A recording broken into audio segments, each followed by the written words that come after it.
My God, MJF, he just got pinned by Dax, and he's so full of despair, he's so despondent, and wait, what's he doing with the AEW World Heavyweight Championship? And no, MJF, don't do it, no, how could you do such a thing to your other half of better than you, baby, how could you? Oh, he's not going to do it? Well, he's not going to do it just yet, but soon. I'm John Rectum with my review of AEW Collision from Hartford, Connecticut. Firstly, Graham and Alexis, hope you had a great goddamn time. Hopefully everybody in attendance had a great goddamn time.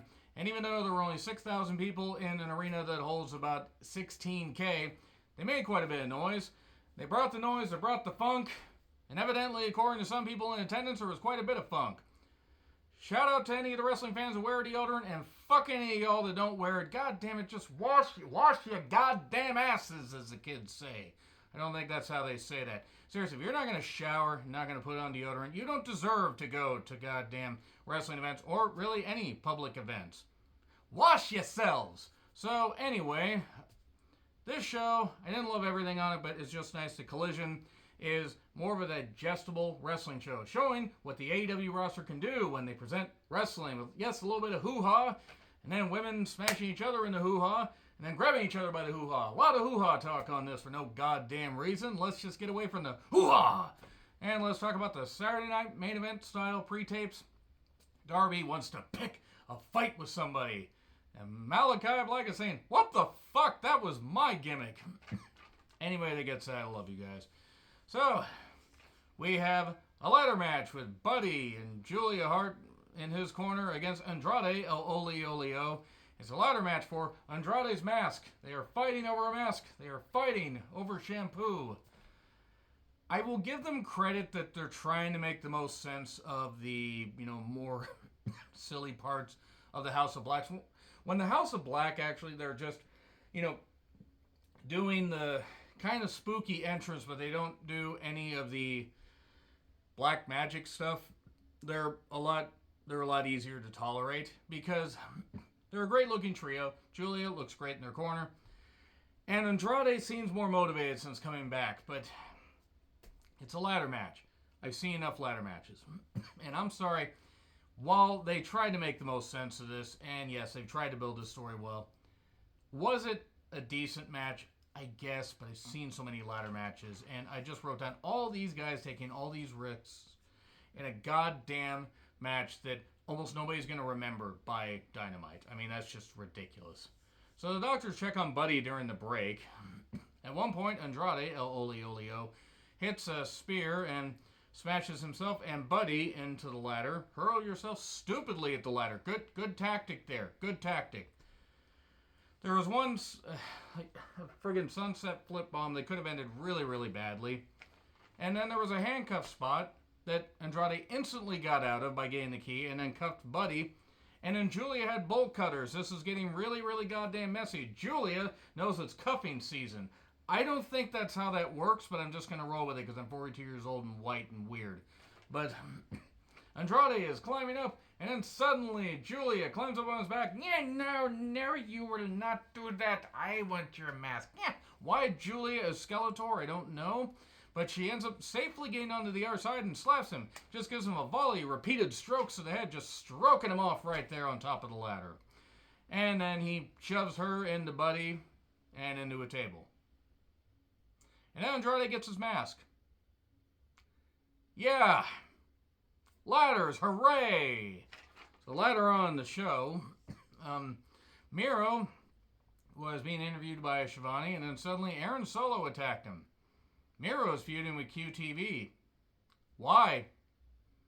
I'm not even saying that anybody needs to be fired from that, but just the idea of QTV in general as a concept is not good. And Aaron Solo got beat up. Good job. Good job. You've already just started to cool Miro off for no reason. Darby wanted to pick a fight with somebody, and suddenly Kazani Nare is ringing out through the arena. It's Minoru Suzuki, who gets a big old pop. And then Darby jumpstarts him. Why? That sounded a lot dirtier in my head. He jumpstarts the match. Good jumpstart him because I think he really pissed Suzuki off. And then at one point, Darby's just like nailing him and attacking him on a chair and trying to, out-chop him. And now you're just provoking him, Darby, you idiot.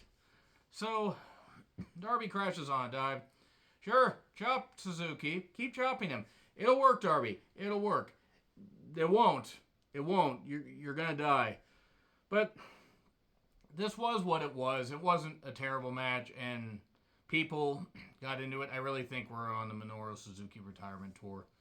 I would be very surprised if Wrestle Kingdom coming up isn't his last one.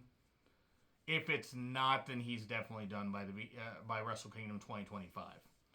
So he gets the choke on Darby after Darby tries the coffin drop, and then the roll up out of it. 1, 2, 3, called the Shayna Baszler finish. Or look, that finish is overused. I mean, it's overused in general. It was cool when Brett did it with Roddy Piper. But nevertheless, Suzuki was pissed. Then again, that's how he always looks. Apparently a really nice guy to fans, but he just looks like he would kill you in a heartbeat. Christian Cage is on the screen. He knocks Darby, says, "You're not worthy of being TNT champion, and you've got your own problems," and turtleneck. Tony Storm pre-tape on Shida. Okay, I mean, if we keep the rest of the outcasts away from this and Tony just beats Shida, then I'm okay with it. Shida doesn't need to be champion again. At least not anytime soon. If she were TBS champion at some point, that would be cool. But, Shida and Tony, that is certainly something I would like to see in the ring and nowhere else. How dare you accuse me of such? And then Samoa Joe against Gravity. And, well, Samoa Joe is super over. I hate the Gravity gimmick. Apparently he is Bandito's younger brother. Go find something else to do is what I'm thinking, because he's doing the stupid spacewalk. Joe went with the Muscle Buster. Then Shivani brings out Punk. Boos and cheers and singing along to the song and all that. He's divisive. He mentions Wembley. He wants to be at Wembley. He better be. They better have everybody there. They better have every goddamn person there. I don't know how they're going to get people to pay pay-per-view prices 2 weeks in a row. I mean, and there's no update on all that. We're less than a month away from Wembley.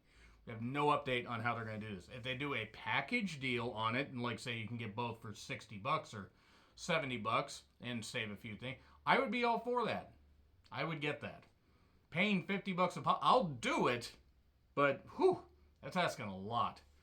So anyway, he has his sack out, and sometimes you gotta do some things that, other people don't want to do because you're the only responsible adult in the room. And he is the only responsible adult. I'm not saying the Punk handled everything perfectly with the all-out fallout, but let's not act like the EVPs did either. And then he pulls the title out of the bag. The title has his blood and his sweat on. And he spray paints it with an X. Shout out to Nyla Rose saying Elon's going to be pissed. That was good shit. That would require Elon to actually have any understanding of anything. And then he spray paints it with an X. X gonna give it to you. X. And Triple X came out all of a sudden. Man, he looks Skipper retiring. I understand why, but still. So he says straight edge means I am better than you. Yes, we're getting this Punk back. Because he's not wrong. Live a life drug-free and you might actually be alright. So anyway, actually if you need to take stuff, all good. I just love Punk's straight edge stuff. Because I love when he did that with Jeff Hardy. Because Jeff Hardy needed to hear every goddamn word of that. And apparently it still hasn't stuck some 10-something years later. Here's Starks. He actually came out and then went back and got his music and pomp and circumstance and all that. He wants the title. I've beaten you and I'll beat you again. And they jab back and forth. And Punk says, well, the referees have screwed me over. So I want a special guest referee. Okay. Starks did mention you don't really have any friends. Hell, if you gotta go up to Stamford and get someone. Ooh, that actually hit because they're in Hartford. Who's gonna be the referee? Ricky the Dragon Steamboat. How old is Steamboat? He's got to be in his early 70s at this point. And it's harkening back to the history of Ring of Honor. So cool. That's fine for what it is.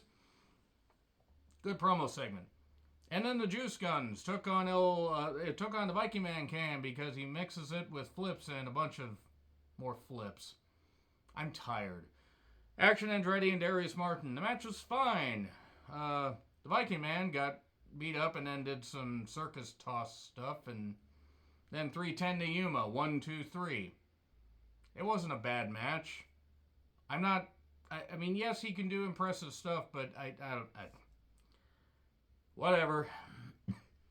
Are they gonna add Commander next, and are we gonna get an 8-man tag and Jay White's gonna be there? They had the cardboard cutout of Jay White.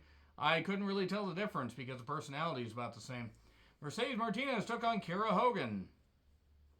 Okay. I didn't hate this, but I didn't necessarily care. And that's no disrespect to the women. Basically, Mercedes ended up winning via some Dragon Sleeper. I noticed that Kiera Hogan was trained by Curtis Hughes, Mr. Hughes. This explains a lot. Because her wrestling makes me want to go to sleep. If you get it, you get it. So, here's Statlander. Statlander has the DBS Championship and then suddenly leaves it and goes to check on Kiera. And then Mercedes has it and hits her. Mercedes, curse your sudden and obvious tactic of betraying Statlander, even though you were never aligned with her. Then here's Willow in pants that went through the time tunnel. And then we get the Dynamite rundown. MJF and Cole, FTR make their entrances. And with about 23 minutes left on show runtime, we've got FTR versus Better Than You, baby. And this is well worked. AEW Tag Team Championship match. I'm not going to go blow for blow here. I'm waiting for the knife to be stuck in the back. Shockingly, that did not happen. FTR playing the heels here. Kept building up. Cole and MJF kept the crowd up for this. They built to the hot tag. MJF, however, did do a leg injury fake out, just, proving that he could still be the devil. But Cole took on both of them after getting the hot tag. And they went for broke. We were a lot. 2 counts. These near falls is what I noted. The Powerplex was a beautiful maneuver. Just great shit. And all for a lot of great stuff here. And then it looked like MJF might actually screw over Cole. But nope. He stopped Cole from getting hit with the Shatter Machine. He managed to try to get get cash, but Dax rolled him up, held the tights, 1, 2, 3. And Jeff's like, I blew it. Cole gets the title for him. Don't worry, you're the AEW World Heavyweight Championship. You're my best friend, don't worry. We'll get another shot, don't worry.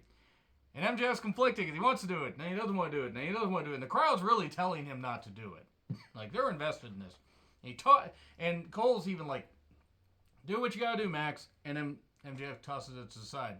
And then they get a hug, and the crowd pops for the goddamn hug. It was a good wrestling show. It wasn't a great wrestling show. There were issues, but it was definitely better than Dynamite. Let me just say that much. So anyway, pretty much Collision is the best goddamn wrestling program between both brands, in my personal opinion, because enough stuff happens that makes sense and they keep things moving. So anyway, agree, disagree, what I said, like, share, subscribe, Twitter handle in the description. I'm Charles Riplin. I'll see you soon.